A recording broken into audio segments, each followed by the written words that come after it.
ये स्टोरी जो है ये इस पर्टिकुलर बुक के अंदर जो लाइफ चेंजिंग बुक है आप सभी के लिए और मेरे लिए भी बहुत लाइफ चेंजिंग रही है। तो इसमें चैप्टर नंबर 43 है। वो चैप्टर नंबर 43 जो है वो भयंकर ही लाइफ चेंजिंग है, मतलब छोटा मोटा चैप्टर वो बिल्कुल नहीं है। तो उसी के बारे में मैं आज बात करने वाला हूँ आप सभी के सामने। और ये चैप्टर मतलब मेरे क्या सभी के दिल के करीब होना चाहिए। इस पर्टिकुलर चैप्टर में होता क्या है कि जो परमहंस योगानंद जी थे ये काफ़ी समय यूएस में रहे हैं, काफ़ी समय यूएस में रहे। तो यूएस जाने वाले थे ये, लेकिन उससे पहले मुंबई में किसी होटल में ये रुके हुए थे क्योंकि उनका जाना कुछ समय के लिए कैंसिल हो गया था। तो वहाँ पे जब ये रुके हुए थे तो इनके जो गुरुदेव थे स्वामी युक्तेश्वर गिरी, कुछ महीने पहले उनका स्वर्गवास हो गया था, उनका महासमाधि हो चुकी थी उनकी।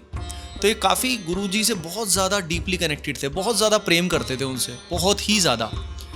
तो हमेशा बहुत डिस्ट्रेस में थे कि गुरुजी क्यों चले गए। तो जिस होटल रूम में वो थे, जो मेन इवेंट है उससे 7 दिन पहले क्या होता है, 7 दिन पहले जो परमहंस योगानंद है वो अपने होटल रूम से बाहर देखते हैं। जब बाहर देखते तो बाहर एक मल्टी स्टोरी बिल्डिंग है, उस बिल्डिंग पे उनको जो हमारे भगवान श्री कृष्ण है उनका विजन दिखता है। उनका विजन भी बुक में एक्सप्लेन किया हुआ है। उस विजन में जो भगवान श्री कृष्ण है वो उनकी तरफ स्माइल करते हैं और ऐसे हाथ हिलाते हैं, एंड देन वो विजन डिसअपियर हो जाता है। तो भाई जो परमहंस योगानंद जी हैं उनको एकदम समझ में आ जाता है कि कुछ तो स्पेशल होने वाला है, कुछ तो स्पिरिचुअल इवेंट होने वाला है, तभी उससे पहले उन्होंने दर्शन दिए हैं। तो ये इवेंट होने के 7 दिन के बाद दिन में वो अपने कमरे के अंदर मेडिटेशन कर रहे थे। मेडिटेशन करते करते मेडिटेशन से एकदम वो जगते हैं उसी अवस्था में, नॉर्मल अवस्था में। और रूम के आसपास जो है ना, रूम जो वेरियस लाइट्स होती है ना, एक टर्म यूज़ किया गया है किताब के अंदर, इसको बोलते हैं बीटिफिक लाइट्स। यानी आसपास बहुत तरह की लाइट्स के हिसाब से, कलरफुल लाइट्स के हिसाब से आसपास बादल से छा जाते हैं। और वो जो बीटिफिक लाइट्स हैं उनके अंदर से स्वामी युक्तेश्वर गिरी जो हैं उनकी जो बॉडी है वो अपीयर होती है सामने। And obviously he was overwhelmed, shocked, बहुत ज़्यादा शॉक्ड हो ही जाएंगे कि भाई सामने एक इंसान जो खुद उनकी समाधि हो चुकी है, जो who has died actually physically, वो सामने आ गए।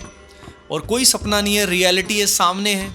अब कैसे सामने, तो जैसे उनको सामने दिखे उन्होंने उनको ऐसे ग्रैब कर लिया, पकड़ लिया, उसको कस के पकड़ लिया, गुरुदेव को कस के पकड़ लिया और पूछा भाई क्या आप वही हो जिनको मैंने पूरी सैंड्स में वहाँ पे दबाया था, क्या वही हो?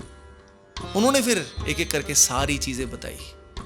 ये पहला एक ऐसा इवेंट था जो मैंने लाइफ में हमेशा प्रूफ मांगा था कि क्या किसी ने मतलब मरने के बाद कोई जिंदा हुआ है क्या, मतलब किसी ने किसी को देखा है क्या। मेरी लाइफ के लगभग 33 ईयर्स के बाद मुझे ये सच पता लगा, और आप में से बहुत सारे लोगों को आज ये सच पता लगेगा, है ना, कि ऐसा होता है। There is a life after death and there are things much beyond. अब यहाँ पे क्या होता है, जो गुरुजी हैं स्वामी युक्तेश्वर गिरी, उनके बीच और जो हमारे परमहंस योगानंद जी इनके बीच में कॉन्वर्सेशंस होते हैं, जो बुक के अंदर पूरे 15 से 18 पेजेस हैं। और वो जो कॉन्वर्सेशंस हैं, अब वो डिटेल में आपको पढ़ना है तो किताब को पढ़िए, लेकिन इनका जो क्रक्स है वो आपको मैं समझाता हूँ। ये जो कॉन्वर्सेशंस होते हैं प्राइमरीली 3 चीज़ों से रिलेटेड होते हैं। पहला तो रिलेशन इस बात से है कि हमारा स्वरूप है क्या, हु आर वी, हम कौन है भाई।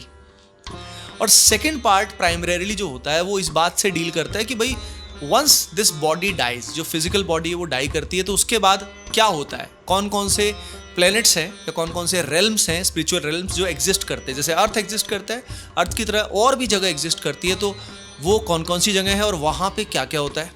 तीसरा पार्ट जिसमें वो खुद का रोल भी बता रहे हैं कि अभी करंटली वो कहाँ है और वहाँ पे उनका क्या रोल है। अब वो कहाँ है, उनका क्या रोल है, ये तो आप किताब में पढ़ लीजिएगा।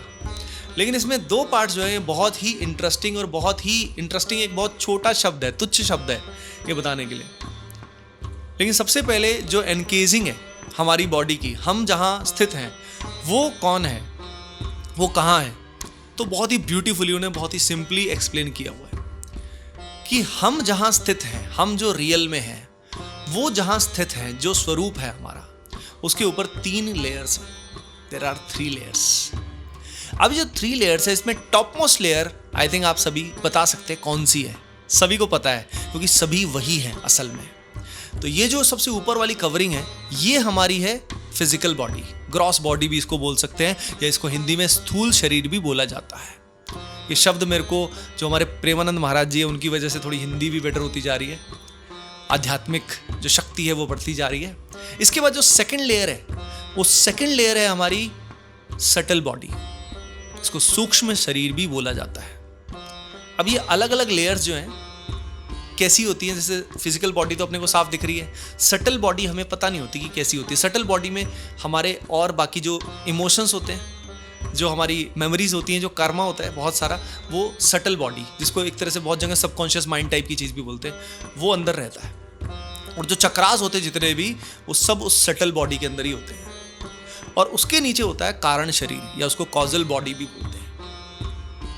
अब ये जो 3 लेयर्स हैं जिसके अंदर हम कैद हैं, जिसके अंदर हम कैद हैं, तो ये जो 3 लेयर्स हैं ये आपस में कैसे कनेक्टेड है, किस चीज से कनेक्टेड है, क्या तत्व है जिससे ये आपस में जुड़े हुए हैं? तो वो गुरुजी ने बताया है, वो है डिजायर्स एंड अटैचमेंट्स। जो हमारी इच्छाएं हैं जीवन में, जितनी ज्यादा इच्छाएं हैं उतने ही ये शरीर जो है ना, ये हमारे तीनों की तीनों जुड़े रहते हैं। और जैसे जैसे हम डिजायरलेसनेस की तरफ जाते हैं, अटैचमेंट से दूर जाते हैं, वैसे वैसे ये शरीर जो है, ये लेयर जो है, वो मिनिमाइज होती जाती है।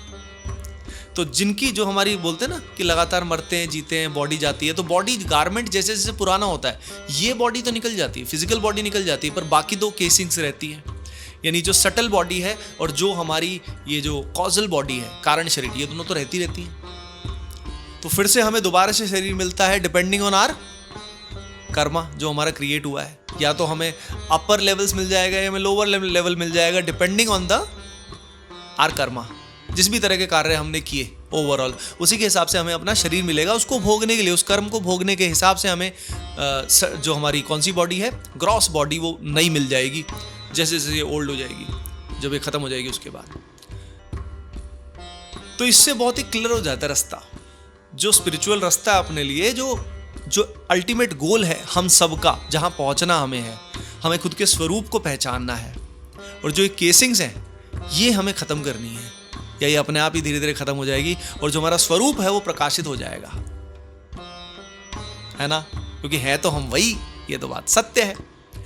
तो ओवरऑल जो डिजायरलेसनेस है और जो अटैचमेंट है वो जानी चाहिए, डिटैचमेंट हो जाना चाहिए।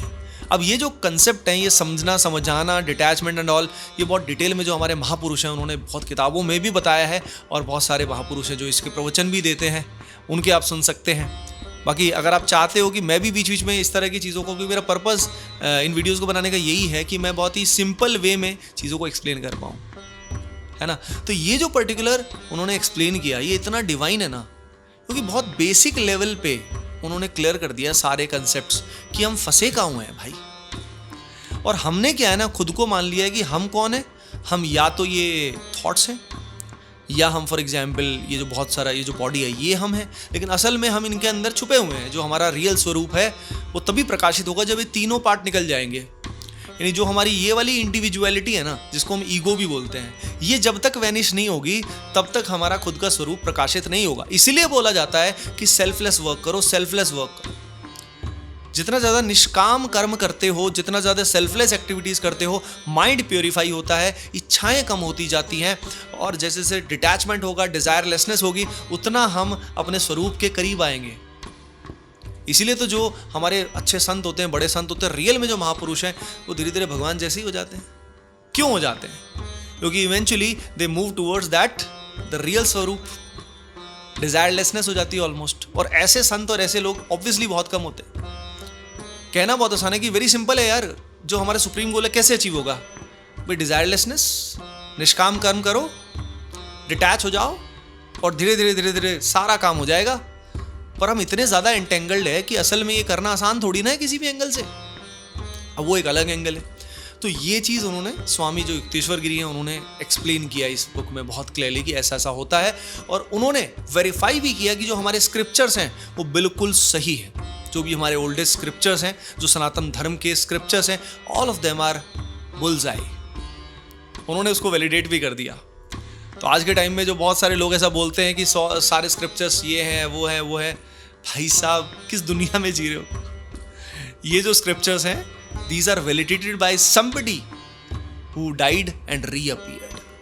Apart from that, अब बात आती है कि भाई अब डिपेंडिंग ऑन योर कार्मिक एंटेंगलमेंट, जो इच्छाएं कुछ भी किसी भी तरह की बची, उसके बेसिस पे अगर आपकी लेयर बहुत ज़्यादा बन गई है, या फॉर एग्जाम्पल बहुत सारा आपका पाप इकट्ठा हो गया है, पाप कर्म आपका इकट्ठा हो गया है, तो ये पाप पुण्य का ये अलग डिस्कशन है ऑल टुगेदर। तो इसमें हमें क्या होगा, जो नीचे वाले लोग हैं, जो हेल टाइप के एरियाज हैं, वहाँ हम पहुँच जाएंगे। प्लेन्स ऑफ एग्जिस्टेंस मान लो, depending on our thoughts, predominant thoughts. और अगर हमारे प्रीडोमिनेंट थॉट्स ओवरऑल अच्छे रहे हैं तो उसको भोगने के लिए हम नेक्स्ट लेवल पे, यानी जिनको स्वर्ग बोला जाता है, हम वहाँ पहुँच जाएंगे, उन नेक्स्ट लेवल्स पे पहुँच जाएंगे।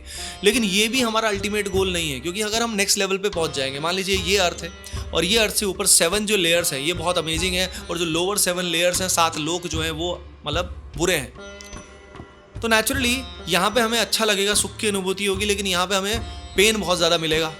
लेकिन पर्पज़ क्या है? पर्पज़ ये है कि इन सबके बियॉन्ड हमें निकलना है। ये जो सुख वाला एंगल है और जो दुख वाला एंगल है, सबके बियॉन्ड हमें जाना है। तो उन्होंने इन लेयर्स के बारे में बताया है।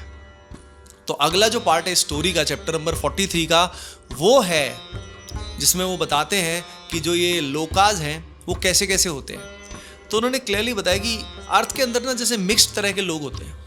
अर्थ के अंदर हर तरह के जंतु आपको मिल जाएंगे। अर्थ के अंदर आपको बहुत अच्छे लोग भी मिल जाएंगे जिनके बहुत अच्छे विचार हैं, अच्छे कर्म हैं, और आपको बहुत भयंकर पापी भी मिल जाएंगे। हर तरह का मिक्स्ड हाइब्रिड जो है पूरा वर्ल्ड चल रहा होता है। लेकिन उन लेयर्स में ऐसा नहीं होता। उन लेयर्स में जो कैटेगराइजेशन है, जो एल्गो बना रखा है भगवान ने, एल्गोरिथम जो बना रखा है, that is completely on the basis of similarities. जिनका कर्मा सिमिलर है, जिनके थॉट सिमिलर है, वो एक लोक में लाई करते हैं। जैसे इमेजिन ये सबसे टॉप मोस्ट लोक है कोई, और इस लोक में सारे के सारे जितने प्योरेस्ट लोग हैं वो सारे एक साथ आ गए, और जितने पापी हैं नीचे वो सारे एक साथ आ गए।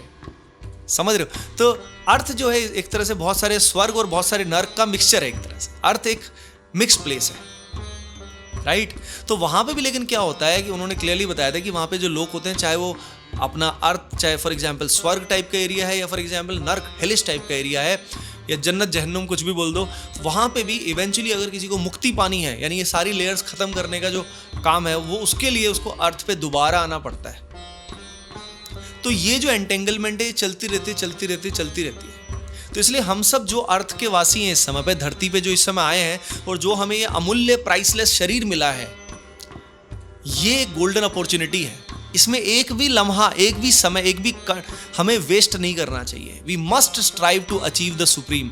That is the only goal of the human being, to get beyond all the 3 gunas.